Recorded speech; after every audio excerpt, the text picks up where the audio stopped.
آج اگر ہم یاد کریں اس خاتون کو، سیدہ کو، ان کے کردار کو آپ خاص طور پہ آج کے دنوں میں، 10 دنوں میں اپنے بھائی کے ساتھ کیسے دیکھتی ہیں؟ دیکھیے امپورٹنٹ بات جو آپ نے کی کہ ہمارا رویہ محبتانہ کیوں نہیں ہے اور مخاصمت کیوں ہے.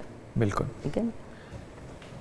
یہ تاریخ کا ایک بہت ہی دردناک باب ہے کہ جس میں مسلمانوں نے سلطنتوں کے رعب اور دبدبے اور ان کے ظلم اور تشدد سے بچنے کے لیے ایک ایسی راہ اختیار کی جس سے صاحب حکومت پسند کریں. ٹھیک.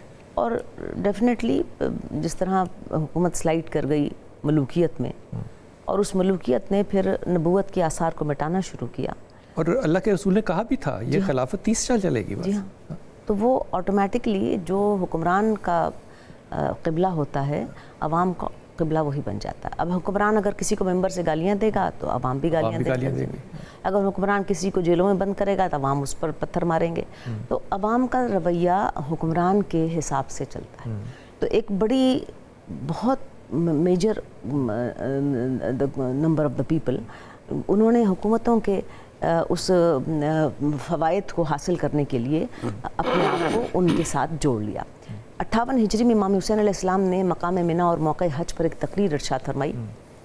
وہ تقریر آپ نے ایلیٹس کو انوائٹ کر کے ارشاد فرمائی تھی. 1000 آدمی آپ نے بائی انویٹیشن اس میں بلائے تھے اور اس میں آپ نے ان ایلیٹس کو کہا کہ اللہ نے تمہیں مقام اور منزلت اس لیے عطا فرمائی تھی کہ تم کمزوروں کے حق میں آواز بلند کرو.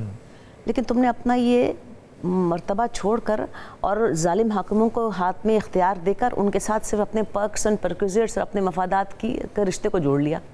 اس سے ہوا یہ کہ لوگ پیٹ کی بھوک بچانے کے لیے آبرو کا سودا کرنے لگے اور شہر بےکس بن گئے اور عوام ظلم کا شکار ہو گئے اور حکمرانوں نے اکثریت کو قتل کر دیا اور بہتوں کو انہوں نے غلام بنا کر رکھ لیا.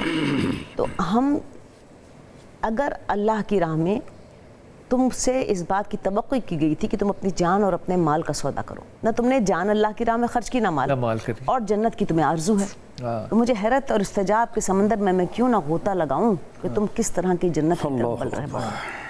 اس کے بعد آپ نے بہت طویل تقریر ہے اور آخر میں آپ نے ارشاد فرمایا پروردگار کی طرف ہاتھوں کو اٹھا کر کے مالک میرا مقصد یہ ساری تقریر سے اپنی بڑائی بیان کرنا نہیں ہے. اس میں آپ نے لوگوں کو کہا کہ آپ ہمارے ساتھ شامل ہو جاؤ اور اس ظلم کے خلاف کھڑے ہو جاؤ. آپ نے ارشاد فرمایا میرا مقصد یہ نہیں ہے کہ میں اپنی کوئی بڑائی بیان کروں، میرا مقصد فقط یہ ہے کہ تیرے دین کے راستوں سے لوگوں کو آگاہ کر دوں اور تیرے شہروں کو لوگوں کے رہنے کے قابل بنا دوں. کیا بات ہے.